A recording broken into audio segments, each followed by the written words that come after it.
स्वागत छ। आज हामी नेपालका हालसालका केही मुख्य घटनाक्रमहरू र जानकारीहरूमा अलिकति गहिरिएर हेर्दैछौँ है त। नमस्ते।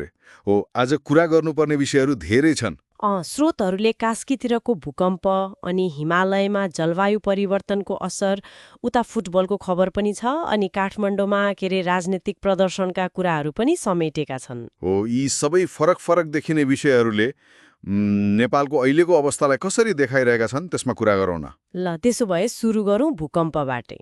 कास्कीमा मे 21मा 4.7 म्याग्निच्युडको धक्का गयो होइन?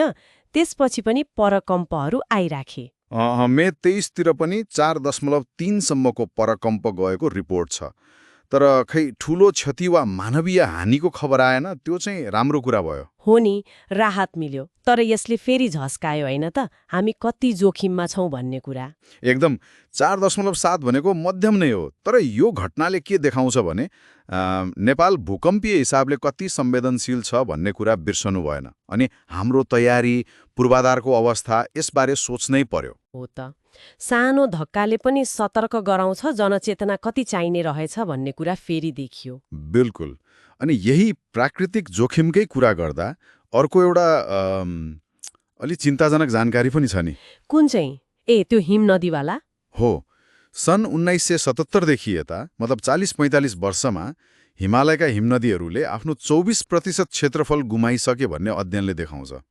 यो त निकै ठूलो क्षति हो। 24%?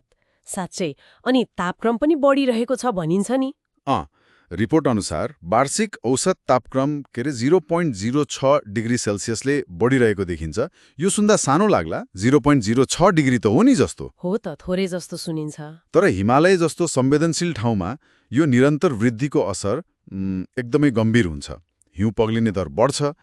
अनि त्यसले गर्दा? त्यसले गर्दा त पानीको स्रोतमा असर पर्यो अनि अर्कोतिर बाढी पहिरो जस्ता प्रकोपको जोखिम पनि वात्तै बढ्यो। यसको असर त तल तराईसम्मै पुग्छ। भनेपछि जलस्रोत संरक्षण र त्यो दिगो विकास भन्ने कुरा अब नारा मात्रै होइन, एकदमै आवश्यक भइसक्यो होइन त? हो नि, अब टार्नै नसक्ने आवश्यकता हो यो। तर यी अलि चिन्ताका कुराहरू भए एउटा सकारात्मक खबर पनि छ नि त।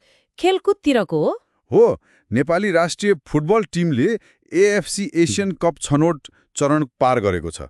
यो त निकै राम्रो उपलब्धि हो। साँच्चै खुसीको कुरा। एसियन कप जस्तो ठूलो प्रतियोगितामा छनौट हुनु त ठूलै फड्को हो नि। एकदम।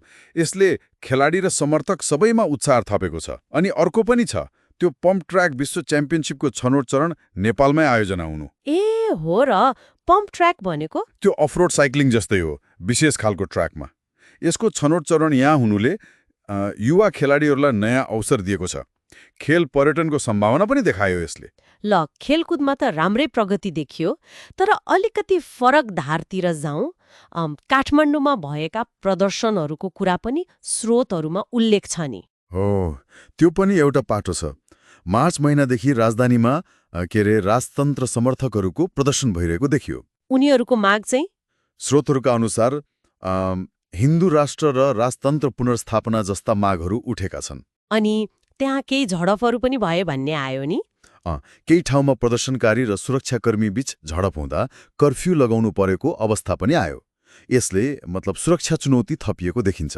यस्तो बेलामा चाहिँ खै सबै पक्षबाट संयम र संवाद जरुरी हुन्छ भन्ने विश्लेषण छ। हो, यहाँ हामीले स्रोतमा आएका कुरा मात्र राखेका हौँ है, कुनै पक्ष वा विपक्षमा नलागिकन जानकारीका लागि मात्र। त्यो स्पष्ट पार्नु जरुरी छ। हामी त केवल जानकारी केलाउँदैछौँ। ठिक हो। ल, आज हामीले यी विभिन्न विषयहरू हेयौँ। कतै भूकम्प र जलवायुको जोखिम, कतै खेलकुदको आशा, अनि फेरि राजनीतिक तनाव पनि। कस्तो मिश्रित चित्र देखियो है नेपालको।